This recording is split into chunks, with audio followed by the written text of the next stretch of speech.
All right, so here we are, episode 9. Steve and there's usually somebody here. You coming to do this with me? Come on. Oh my lord. So it's Steve and Werewolf. discuss. And this one we're doing a very cool one. We're doing this one all about the Coleman frog from New Brunswick. Um, so, oh no, his head fell off. Oh no. Oh, here, put that back on. We'll show you our little thing here in a second. Bro.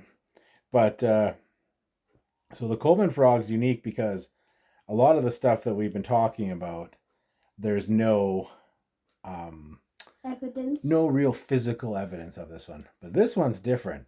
This one apparently was a real frog. Let me grab this guy here. And there's even, it's a stuffed frog. That's apparently the real Coleman frog right there, which is currently on display at a museum in Fredericton, New Brunswick. And we got some facts and stuff on this guy. What do you got there with you? Oh, you got a frog. Nice. So first I'm just going to go through a little bit of facts here. And then we got a book that I'm going to share that has some Coleman frog in it. So apparently in 1889, Fred Coleman went for a quick fish in Lake Killarney. And this regular frog jumped into his boat. And he decided it's going to be his friend.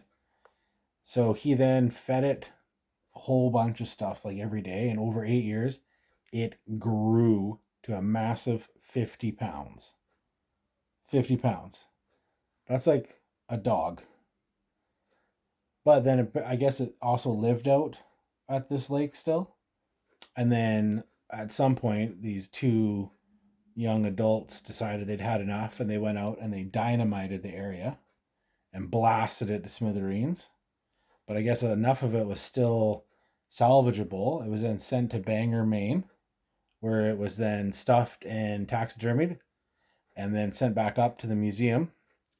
And it's still there to this day over, I don't know, was that 130 years or something?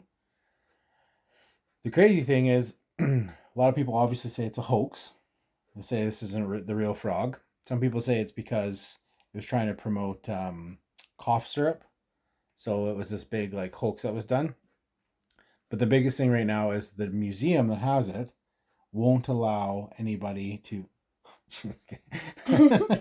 won't allow won't allow anyone to do any tests on it. They won't allow them to get any DNA evidence, anything like that. So I had never heard of the Coleman frog until we got this book from a fellow Canadian author who sent it actually for you. So this is from Steve Vernon.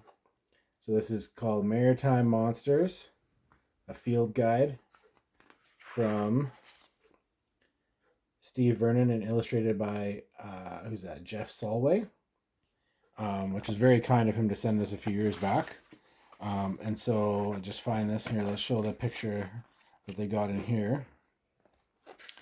It's a pretty fun photo that they've...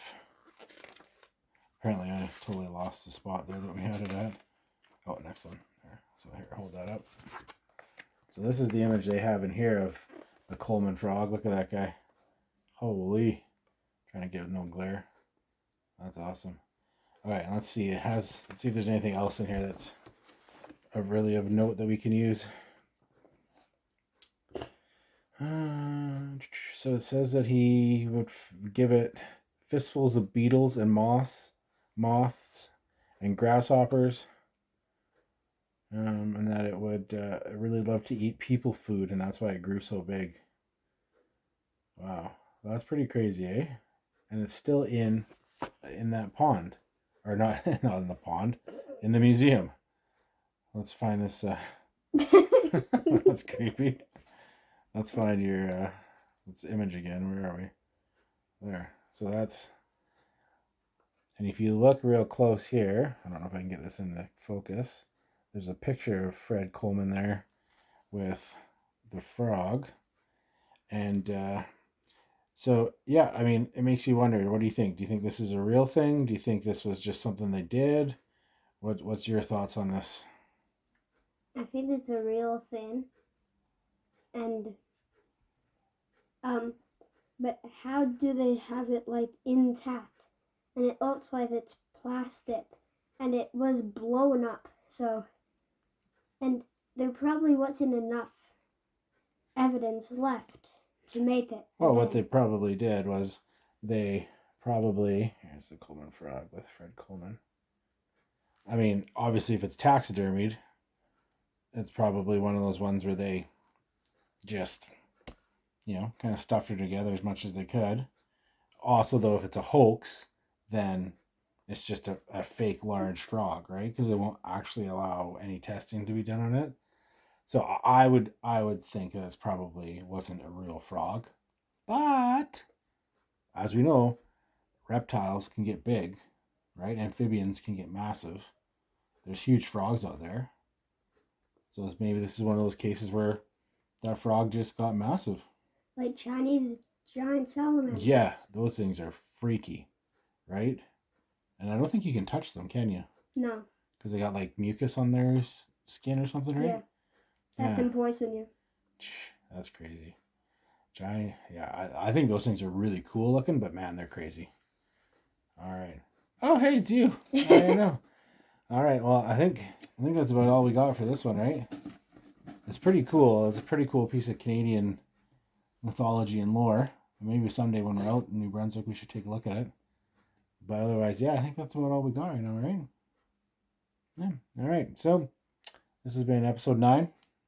Yep. Steve and werewolf, maybe, or Godzilla discuss. And this is about the Coleman frog, and we'll be back with another one soon. And this is Steve and Auryn. In. Out.